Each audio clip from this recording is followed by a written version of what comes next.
علیکم لسنرز، شروع کرتے ہیں آج کی سٹوریز اللہ کا بابرکت نام لے کر، جو انتہائی عالی رتبہ اور بہت جلیل القدر ہے۔ آئی ہوپ آپ سب لوگ بالکل ٹھیک ہوں گے، اور شروع کرتے ہیں آج کی خوفناک کہانی۔ یہ کہانی میرے ساتھ اسد نے شیئر کی ہے۔ اسد کہتے ہیں کہ 1997 کی بات ہے۔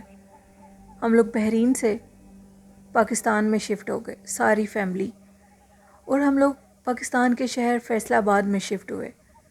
ادھر ہم نے جو گھر لیا، اس گھر میں ہم سب لوگ شفٹ ہو گئے۔ کچھ دن ہی گزرے تھے گھر میں، رات کے ٹائم میری دادو کو ایک چھوٹے قد کی لڑکی نظر آئی، اور بالکل سامنے ان کے وہ چیز کھڑی ہوئی تھی۔ دادو نے فوراً میری مما کو جگایا اور یہ کہا کہ دیکھو یہ لڑکی کون ہے، یہ لڑکی اتنی رات کو کہاں سے آئی ہے؟ تو میری مما نے کہا کہ آپ کا وہم ہوگا، ایسا کچھ نہیں ہے۔ مما اس بات پر یقین ہی نہیں کر رہی تھی کہ دادو نے کچھ دیکھا ہو، انہوں نے اس کو ان کا وہم کہہ دیا۔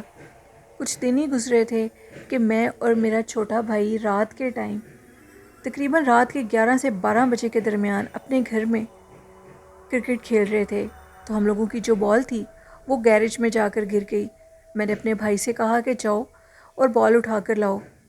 میرے بھائی نے بال اٹھانے سے انکار کر دیا اور وہ اندر چلا گیا۔ اب میں خود گیا گیرج میں، اور بال اٹھانے کے لیے میں خود گیا بال۔ جیسے میں بال اٹھانے کے لیے گیا تو میں نے کیا دیکھا کہ گیرج میں ایک چھوٹے سے قد کا بچہ کھڑا ہوا ہے، جو کہ اتنا وائٹ ہے، اس کو دیکھ کر انسان یہ کہہ سکتا ہے کہ اس کی باڈی میں بلڈ نام کی کوئی چیز نہ ہو۔ وہ چھوٹے قد کا بچہ ادھر کھڑا ہوا، اور میں نے اس سے پوچھا کہ تم کون ہو؟ میں نے اسے 2 سے 3 دفعہ پوچھا، لیکن اس نے میری کسی بات کا کوئی رپلائی نہیں کیا۔ آخر میں نے ادھر سے بال اٹھائی اور اس بچے کو دیکھتا ہوا حیران ہو کر گیرج سے باہر نکل گیا، اور اپنے امی ابو کو یہ جا کر بتایا کہ میں نے گیرج میں ایک بچے کو دیکھا ہے جو کہ اتنا سفید ہے، جس کے جسم میں خون نام کی کوئی چیز نہیں ہے، وہ نارمل بچوں سے ہٹ کر ہے۔ میری امی، میرے ابو اور میرے ماموں بھی آئے ہوئے تھے۔ وہ تینوں اٹھے اور انہوں نے جا کر گیرج میں دیکھا تو ادھر تب تک کوئی نہیں تھا۔ خیر، واقعات کے سلسلے تو جاری تھے۔ امی ابو اس چیز کو ماننے کو بالکل تیار نہیں تھے، وہ اس چیز کو نہیں مانتے تھے کہ ہمارے گھر میں کچھ ایسا ویسا ہو۔ ہم لوگوں کو گرمیوں کی چھٹیاں ہو چکی تھیں۔ ہم لوگوں کے گھر کے اوپر والے پورشن میں اور اس سے اوپر جو چھت تھا، ادھر اونٹ کی ہڈیاں پڑی ہوئی تھیں۔ ہم لوگوں نے چھٹیوں میں اوپر والے پورشن پہ جا کر پلے اسٹیشن کھیلا کرتے تھے، سارے کزن اور بہن بھائی۔ ہم لوگ اوپر والے پورشن میں پلے اسٹیشن کھیل ہی رہے تھے کہ اچانک سے ہمارے پلے اسٹیشن کو کسی نے اٹھا کر زور سے زمین پر پھینکا، اور ہم لوگ خوف کے مارے چیخیں مارتے ہوئے وہاں سے نیچے اتر آئے، اور امی ابو کو یہ ساری بات بتائی۔ دادو، امی ابو، چاچو سب بیٹھے ہوئے تھے، لیکن امی ابو اس چیز پر بالکل یقین نہیں کر رہے تھے، اور یہی کہہ رہے تھے کہ تم میں سے کسی نے پلے اسٹیشن کو اٹھا کر مارا ہوگا۔ اب ایک دن 27ویں کی رات تھی، 2003 کی بات ہے۔ ہم سب لوگ مسجد میں عبادت کے لیے گئے ہوئے تھے۔ جیسے ہی ہم لوگ واپس آئے تو ہم لوگوں کے گھر میں بہت زیادہ دھواں تھا۔ ہم لوگوں نے سمجھا کہ شاید سارا گھر جل چکا ہو۔ ہم نے سارا گھر نیچے سے چیک کیا، اوپر سے چیک کیا، لیکن گھر میں کہیں بھی کچھ بھی ایسا ویسا جلا ہوا نہیں تھا۔ لیکن 2 گھنٹے مسلسل گھر سے دھواں نکلتا رہا۔ 2 گھنٹے کے بعد وہ دھواں خود بخود غائب ہو جاتا۔ اس کے بعد ہم لوگوں کے اوپر والے روم میں ایک پیٹی پڑی ہوئی تھی۔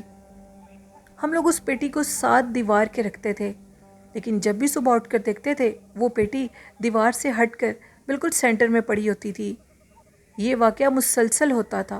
جب بھی پیٹی کو ساتھ دیوار کے لگایا جاتا تھا، پیٹی کو کوئی چیز ہٹا کر درمیان میں کر دیتی تھی۔ اب آگے جو واقعہ میں آپ کو بتانے جا رہا ہوں، یہ انتہا سے زیادہ خوفناک اور دل دہلا دینے والا ہے۔ آگے ہم لوگوں کے ساتھ یہ ہوا کہ گرمیوں کے موسم میں ہم سب لوگ اپنے ڈرائنگ روم میں ایک ہی اے سی چلا کر سویا کرتے تھے، اور روم کو اندر سے لاک کر لیتے تھے۔ ہم لوگ سو رہے تھے کہ اچانک سے چیخوں کی آوازیں شروع ہو گئیں۔ اس قدر چیخوں کی خوفناک آوازیں ہمارے گھر کے روم سے آ رہی تھیں کہ میں آپ کو بتا نہیں سکتا کہ وہ کتنا خوفناک منظر تھا۔ ہم لوگوں نے ڈور کو اچھی طرح لاک کیا، اور امی نے ابو سے کہا کہ بالکل بھی باہر جا کر نہیں دیکھنا۔ ساری رات ہم لوگوں نے جاگ کر گزاری۔ چیخوں کی آوازیں مسلسل آ رہی تھیں۔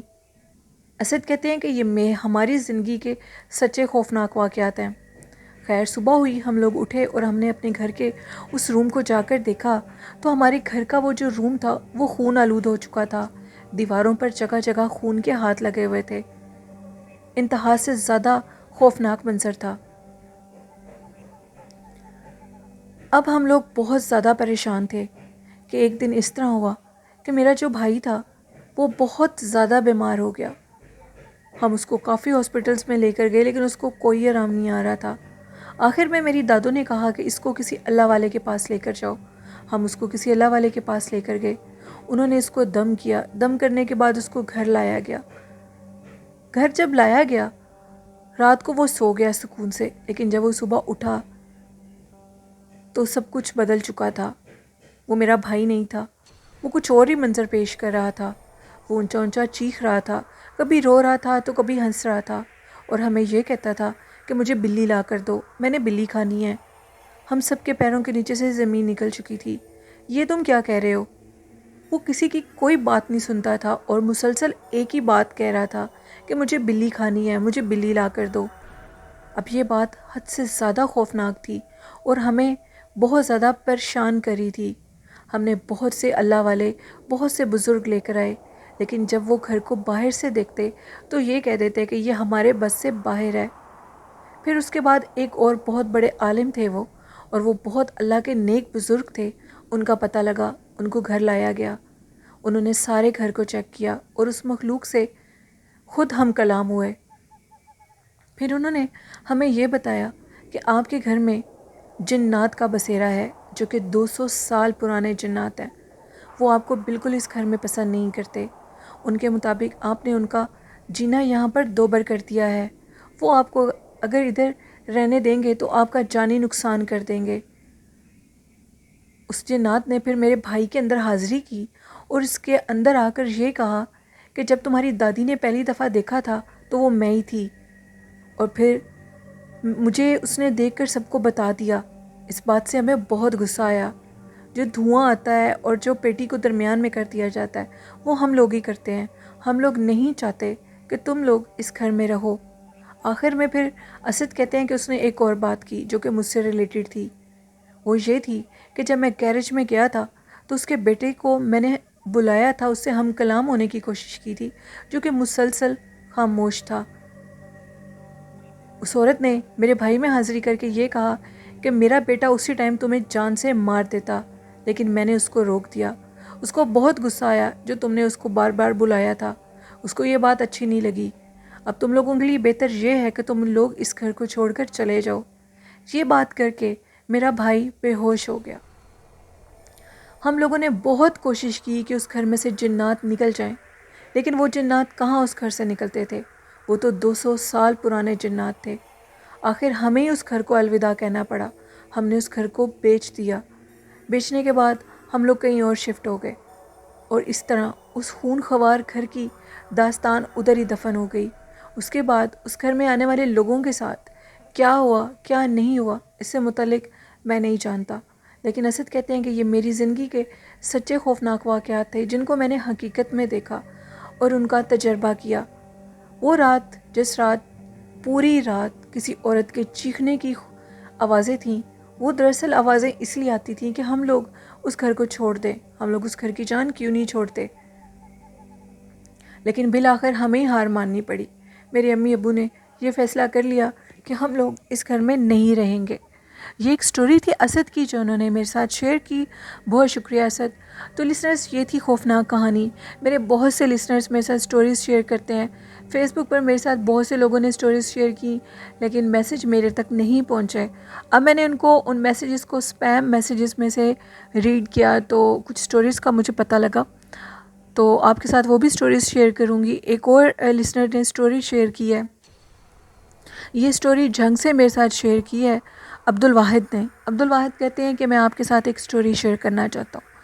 میرا ایک دوست، جس کا ایک دوست تھا گورکن، جو کہ قبرستان میں قبریں کھودنے کا کام کرتا تھا۔ پچھلے 5-6 سال سے اس نے یہ کام شروع کیا، جب سے اس کے ابو کی ڈیتھ ہو گئی تھی۔ اس کے بعد وہی قبریں کھودا کرتا تھا۔ کہتا ہے کہ ایک دن میں مغرب سے کچھ دیر پہلے قبرستان میں کسی کام کے سلسلے میں کسی قبر کو دیکھنے کے لیے آیا تھا تو میں واپس جانے لگا، میرے پیچھے کسی نے کمر کے اوپر ایک ہاتھ رکھا۔ ابھی وہ ہاتھ رکھنا ہی تھا، میں گھر گیا تو مجھے شدید بخار ہو گیا۔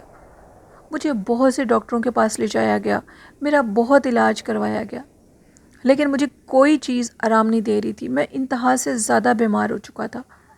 پھر لوگوں نے مشورہ دیا کہ اللہ والے کے پاس جاؤ۔ اللہ والے کے پاس جب لے جایا گیا، انہوں نے اللہ اللہ کی اور سب کچھ چیک کیا۔ ان کے علم میں جو چیز آئی وہ یہ تھی کہ اس ٹائم ادھر ایک جن تھا جس نے تمہارے کندھے کے اوپر ہاتھ رکھا تھا اور اس کی وجہ سے تم بیمار رہے ہو۔ اب تم اتنی آسانی سے ٹھیک نہیں ہوگے، تمہیں بہت سے عمل کرنے پڑیں گے، تمہیں تعویذ استعمال کرنے پڑیں گے۔ پھر اس طرح انہوں نے مجھے میرے گلے میں ایک حفاظت کا تعویذ دیا اور اس کے بعد میرے ہاتھ پر ایک دھاگا باندھ دیا۔ انہوں نے مجھے مختلف رنگ کے دھاگے دم کر کے دیے اور یہ کہا کہ جب بھی ایک دھاگا گم ہو جائے تو دوسرے دھاگے کو باندھ لینا۔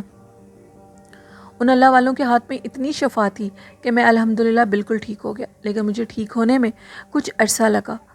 اور ان تعویذات کا مقصد یہ تھا کہ اگر میرے گلے میں حفاظت کے تعویذات رہیں گے تو غیبی مخلوق، جیسے کہ میرا کام ہے قبروں کو کھودنا، قبرستان میں دن ہو رات ہو مجھے تو جانا ہی ہوتا ہے، تو وہاں پر جانے سے وہ مخلوق اب مجھے تنگ نہیں کرتی، وہ میرے قریب نہیں آ سکتی، کیونکہ میرے گلے میں اب حفاظت کا تعویذ ہے۔